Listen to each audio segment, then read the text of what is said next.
Hello students, welcome to we are solver. आज हम discuss करने जा रहे हैं फर्स्ट फ्लाइट का 10th चैप्टर, जिसका नाम है द सरमन एट बनारस।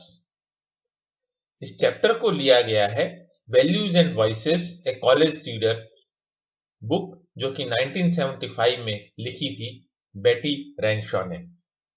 तो चलिए शुरू करते हैं हम अपना डिस्कशन।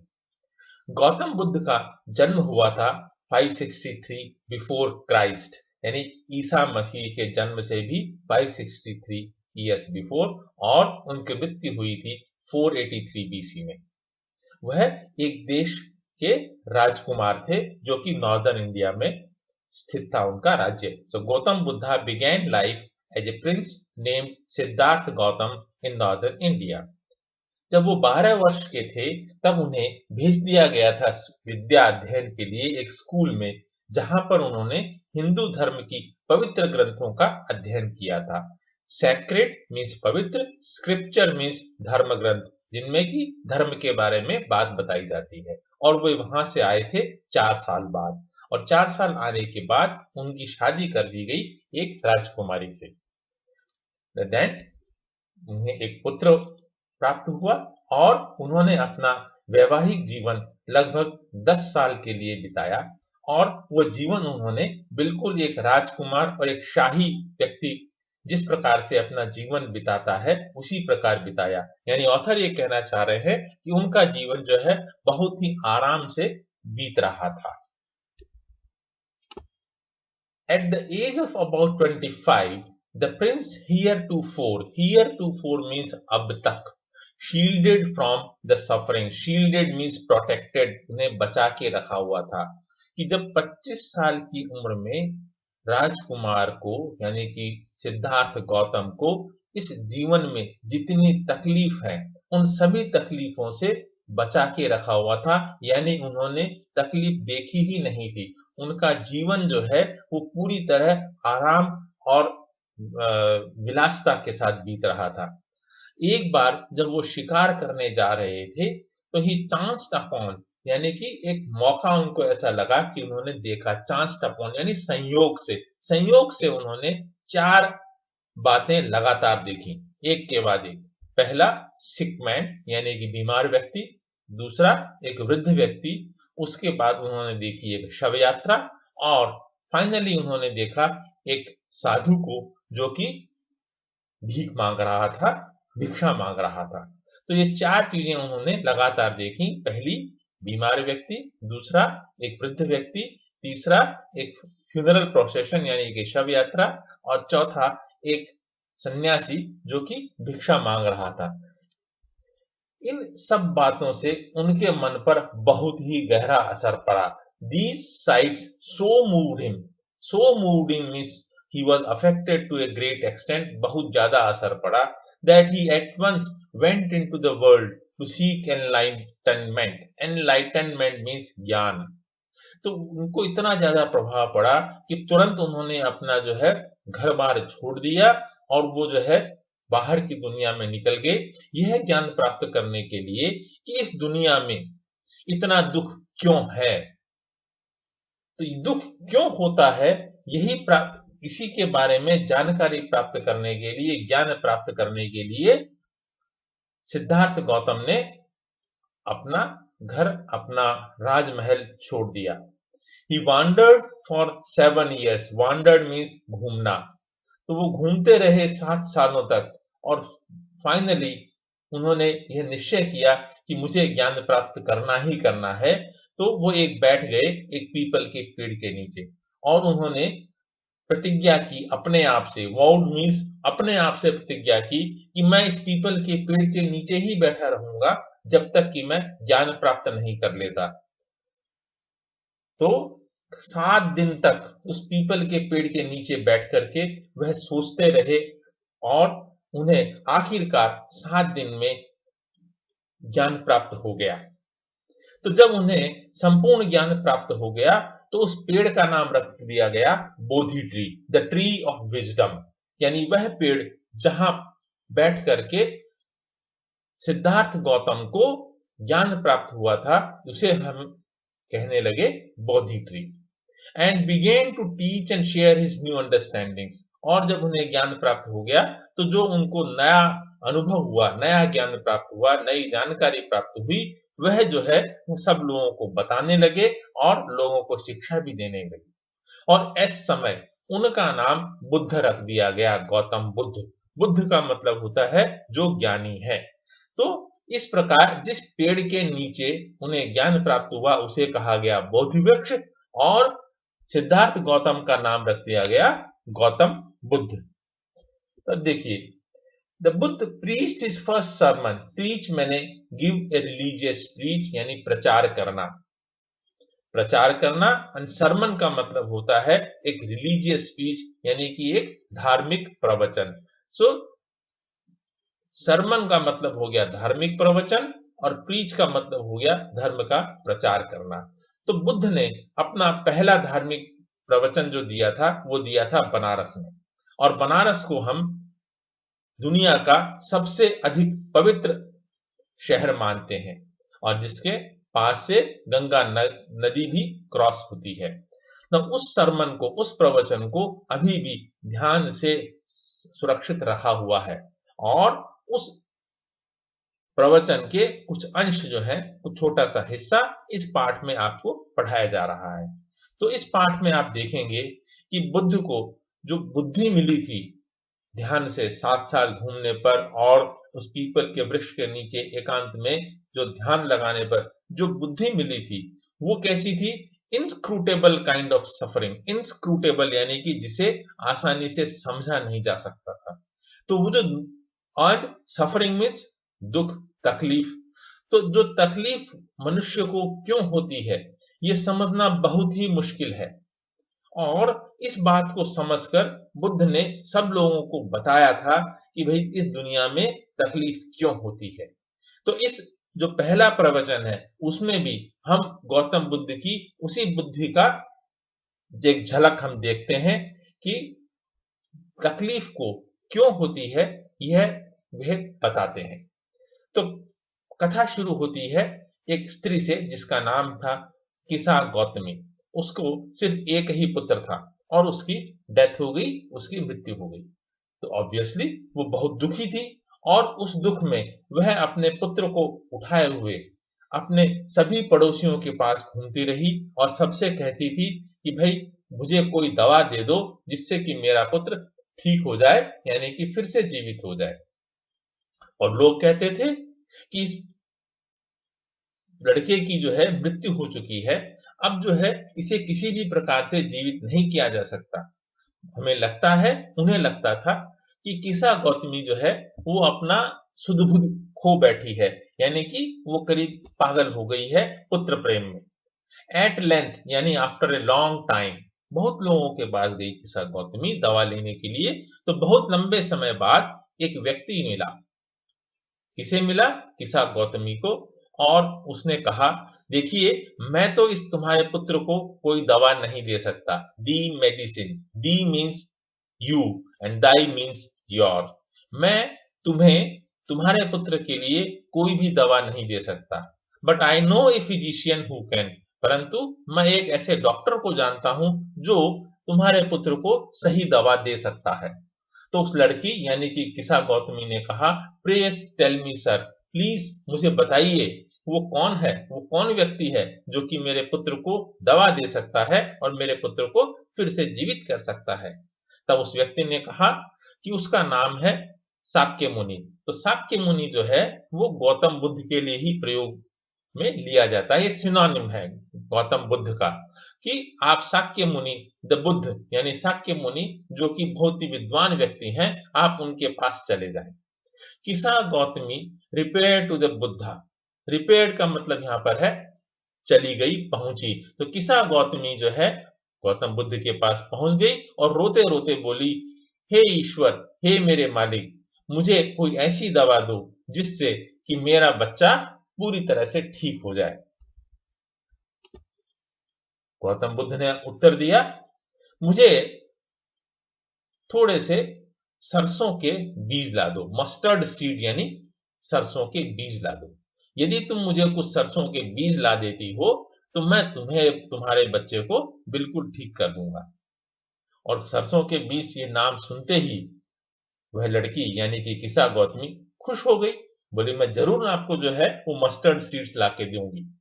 लेकिन बुद्ध ने उसमें एक छोटी सी कंडीशन भी लगा दी। कंडीशन ये थी कि तुम्हें वो मस्टर्ड सीड यानी सरसों के जो बीज लाने हैं, सरसों के जो दाने लाने हैं, वो तुम्हें किसी से मांग कर लाने हैं।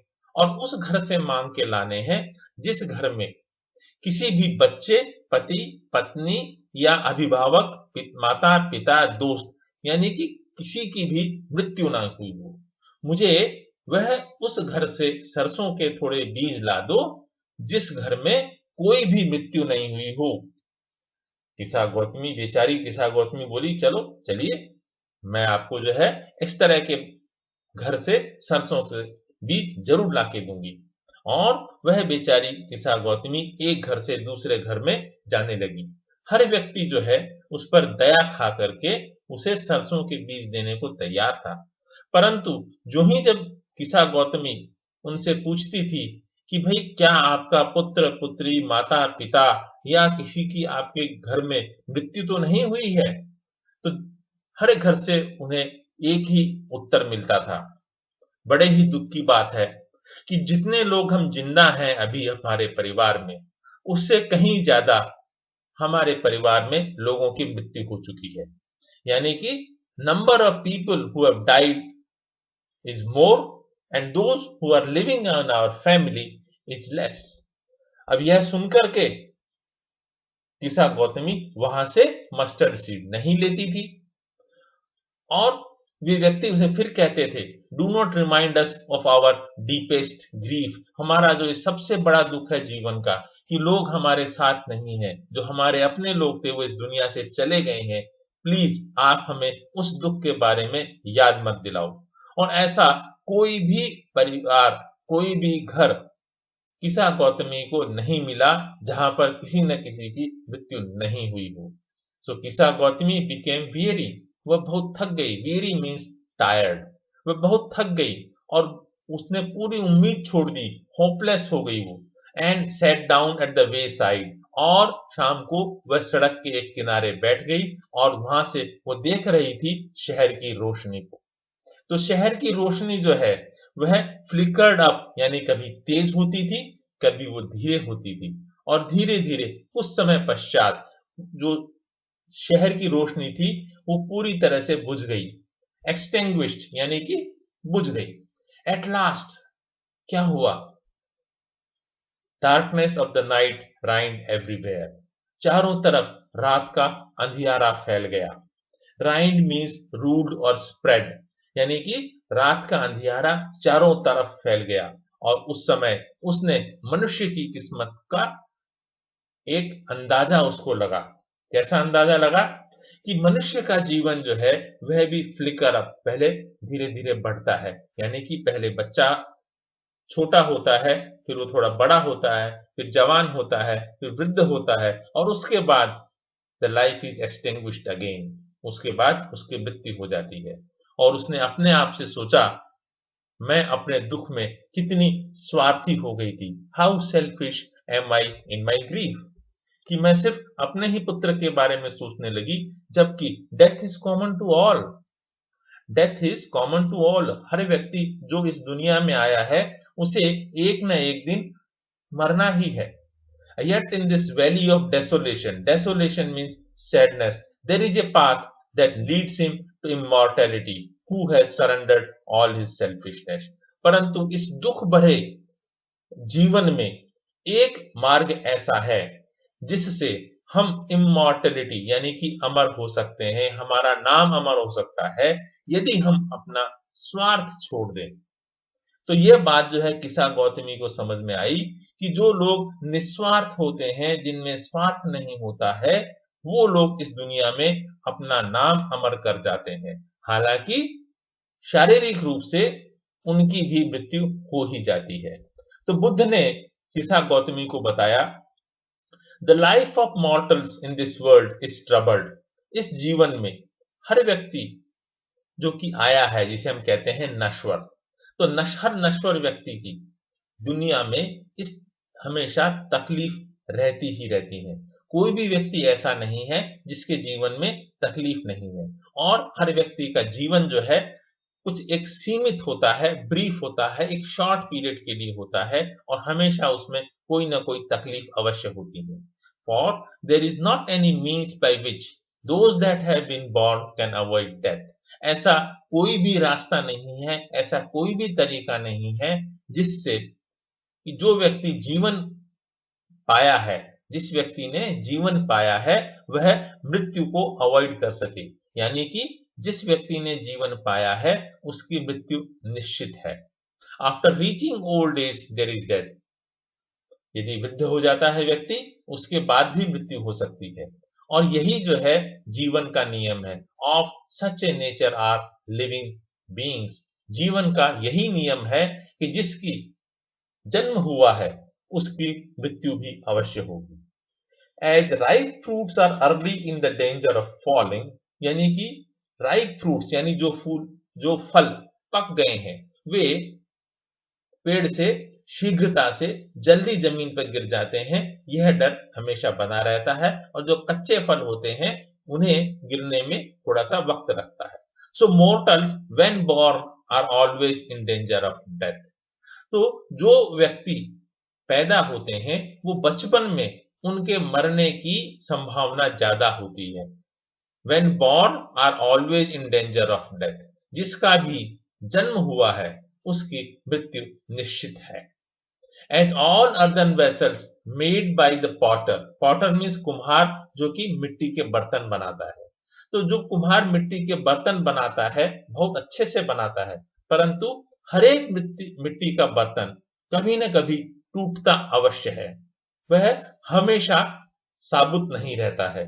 तो उसी प्रकार यह जीवन भी जो है ईश्वर ने बनाया है, और कभी न कभी इस जीवन को भी नष्ट होना ही है, इस जीवन को भी समाप्त होना ही है। बोथ यंग एंड एडल्ट, बच्चे और बड़े, both those who are fools and those who are wise, जो कि समझदार हैं यानी बुद्धिमान हैं, और जो समझदार नहीं है या मूर्ख हैं, all fall into the power of death. सभी को मृत्यु होनी ही होनी है, सभी को मृत्यु होनी ही होनी है। कोई भी व्यक्ति ऐसा नहीं है जिसको हमेशा के लिए जीवन मिल सके। Of those who overcome bye death depart from life, a father cannot save his son nor kinsman there relation. Kinsman का मतलब होता है रिलेटिव्स। तो ये मृत्यु सभी लोगों को आनी है, सभी लोगों का जीवन एक न एक दिन समाप्त होना है। एक पिता अपने पुत्र का जीवन हमेशा के लिए नहीं बचा सकता, उसी प्रकार इस हमारे जो रिश्तेदार हैं वो भी हमारा जीवन हमेशा के लिए नहीं बचा सकते। कभी न कभी हर व्यक्ति की मृत्यु होनी है। मार्क यानी कि ध्यान दो, ध्यान रहे। While relatives are looking on and lamenting deeply, देख रहे हैं, lamenting means दुख प्रकट कर रहे हैं। तो हमारे जब किसी की मृत्यु होती है तो हमारे रिश्तेदार हैं वो दुख प्रकट करते हैं। One by one mortals are carried off, परंतु एक के बाद एक व्यक्ति जब जब जिसकी मृत्यु होती है वह इस दुनिया से चला जाता है। उसी प्रकार जिस प्रकार किसी जानवर को हम बलि के लिए लेके जाते हैं। Like an ox that is led to the slaughter, slaughter का मतलब है बलि के लिए। So the world is afflicted with death and decay. Afflicted means affected, troubled, full of, यानी कि ये जो पूरा जीवन है यह मृत्यु से और डैमेज, डिस्ट्रक्शन सभी से प्रभावित है। यहाँ पर मृत्यु भी होती है और क्षय भी होता है। क्षय भी होता है यानी कि नुकसान भी होता है। Therefore, the wise do not grieve. Grieve मैंने दुख, दुखी होना। इसीलिए जो बुद्धिमान व्यक्ति होते हैं वह दुखी नहीं होते हैं, क्योंकि उन्हें मालूम है कि जो व्यक्ति जीवन पाया है, जिस व्यक्ति ने जीवन पाया है उसकी कभी ना कभी मृत्यु अवश्य होगी। इसलिए मृत्यु होने के उपरांत किसी भी रिलेटिव की मृत्यु हो, जो बुद्धिमान लोग होते हैं वे दुखी नहीं होते हैं, क्योंकि उन्हें मालूम होता है कि ये जो बात है ये तो एक जिंदगी का नियम है। Not from weeping nor from grieving will anyone obtain peace of mind? रोने से या दुख प्रकट करने से। ग्रीविंग मीन्स दुख प्रकट करने से, वीपिंग मीन्स रोने से, यानी कि रोने से अथवा दुख प्रकट करने से किसी भी व्यक्ति को मानसिक शांति नहीं मिलती है, peace of mind. On the contrary, यानी इसके अपोजिट क्या होता है, जब व्यक्ति रोता है और बहुत ज्यादा दुख प्रकट करता है, तब उसका दुख और भी ज्यादा हो जाता है, उसके शरीर को भी नुकसान पहुंचता है। He will make himself sick and pale. उसका पूरा शरीर कमजोर हो जाता है। Yet the dead are not saved by his lamentation. Lamentation जैसा मैंने बताया दुख, यानी कि फिर भी जितना भी दुख प्रकट करो, जो व्यक्ति की मृत्यु हो गई वह वापस जीवित नहीं हो सकता है। He who seeks peace should draw out the arrow of lamentation. जो व्यक्ति, हर एक व्यक्ति मानसिक शांति चाहता है तो उसको दुखी होना छोड़ देना चाहिए, यानी दुख को अपने जीवन से निकाल देना यह तो संभव नहीं है, क्योंकि हर व्यक्ति को, जैसे गौतम बुद्ध ने बताया, कुछ ना कुछ तकलीफ अवश्य होगी, परंतु उसे दुखी होना छोड़ देना है, उसे शिकायत करना छोड़ देना है, उसे दुख होना, तकलीफ सहने की आदत हो जानी चाहिए। He who has drawn out the arrow, तो जिस व्यक्ति ने अपने जीवन से दुखी होना छोड़ दिया और शांतिपूर्वक रहना सीख लिया, उसी को मानसिक शांति मिलती है। He who has drawn out the arrow, यानी कि दुख को निकाल दिया अपने जीवन से, दुखी रहना छोड़ दिया, has become composed, यानी कि शांत रहता है, उसे ही इस दुनिया में मिलती है मानसिक शांति। He who has overcome all sorrow will become free from sorrow. हर व्यक्ति के जीवन में दुख अवश्य होगा, परंतु जो व्यक्ति दुख पर विजय पा लेता है वही सुखी है। Be blessed, यानी जो व्यक्ति दुखों पर विजय पा लेता है उसे ही हम कहते हैं कि उसे ईश्वर का आशीर्वाद मिल गया है। वही सुखी है जिसने दुखों पर विजय पा ली है। दुख हमेशा आएंगे, हर व्यक्ति को दुख आएंगे, परंतु दुख पर विजय प्राप्त कर लेना ही आशीर्वाद प्राप्त करने के समान है, सुखी होने के समान है। तो यह जो था first sermon of Gautam Buddha. Please do like our video and subscribe to our channel. You can visit our website vrsolver.in to read such more contents. Thank you for being with VR Solver.